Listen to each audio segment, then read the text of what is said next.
তোমার করম অথই পারবার,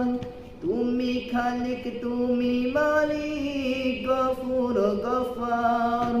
তুমি খালিক তুমি মালিক গফুর গফার, তুমি ছাড়া আল্লাহ আমার অন্য মালিক নেই, আমি ছাড়া তোমার বান্দার শেষ নেই,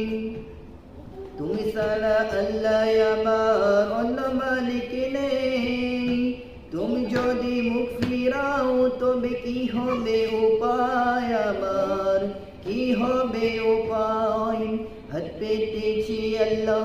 তোমার দরবারে, ফিরিয়ে দিও না তুমি গুনাহগারে, হাত পেতেছি আল্লাহ তোমার দরবারে,